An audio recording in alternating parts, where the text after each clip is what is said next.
SQL, which stands for Structured Query Language, it's the programming language used to manipulate information in a database.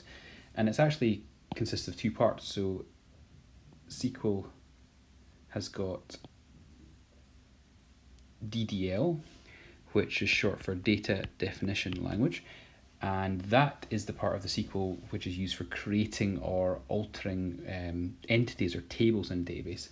And then you've got DML, which stands for Data Manipulation Language, and that's where you can edit the data within the database. So for example, you can query, you can insert, you can group inside DML, whereas you can create and alter in DDL.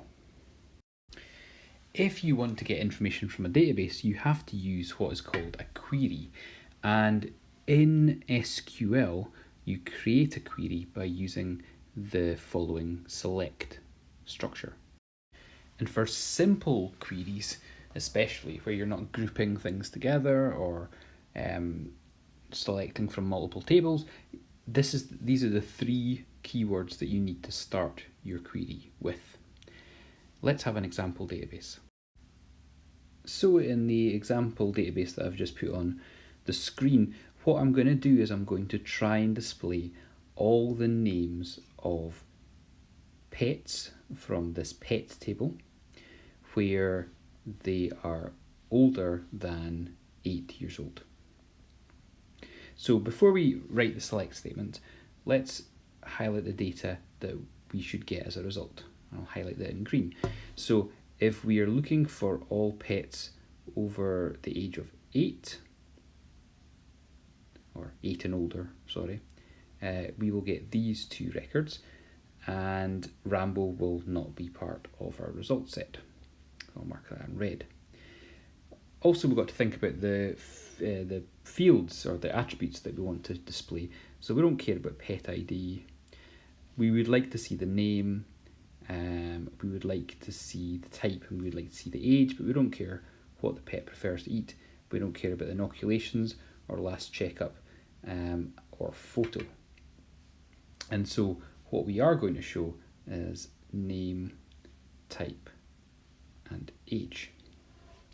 So you don't really have to do this, but I'm just showing you in advance the result set that we should end up with, which if I just highlight in yellow, should be Rosie Cat 14 and then Mac Dog 8.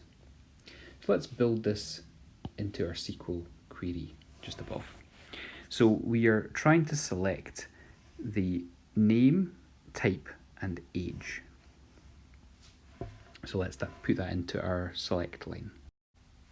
We are looking at the pet database, so it's from pet, and we are only wanting to display the results where the pet's age is more than or exactly 8. And so this is our final SQL statement. We are selecting the name, the type, and the age from the pet database table where the age attribute is greater than or equal to 8. And that's how we will get Rosie Cat 14 and Mac Dog 8 in our result set. In the second example, we're going to look at a SQL query which returns results from more than one table in the database. So we're going to create our starting structure, and we're going to introduce our two tables. Let me just label these entities, pet on the left and owner on the right. Now, the query that we're trying to generate is to show the names of the pets that belong to Nate. Okay, so what I'm going to do is I'm going to select the two columns highlighted. And let me explain this for just a second. We have the table name as a prefix of our attribute name. And as you can see in the first one, pet.name is all we need. But in the second column, owner name is in square brackets, and this is because of the space between owner and name. If you need to put a space into your field names or your attribute names, when you're querying them, you need to use square brackets after the full stop, which comes after the name of the table. And even though we mentioned the name of the table in the select column, we still have to put the table names in the from column, in the from line.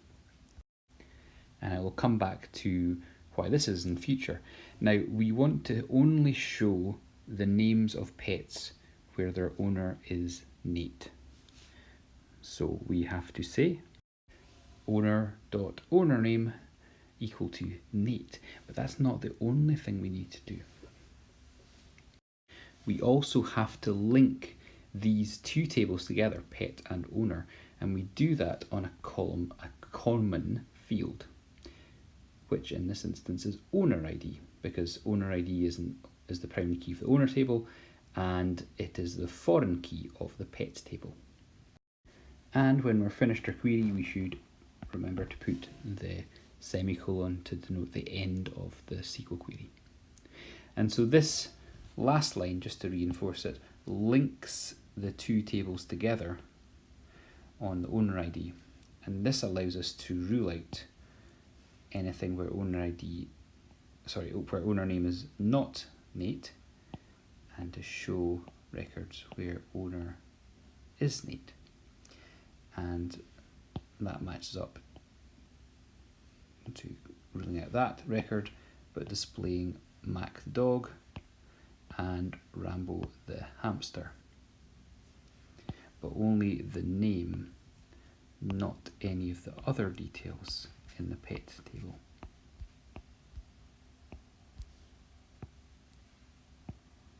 And in the owner table, just the owner name, not the ID or the owner's phone number. So you end up with a result set which is Mac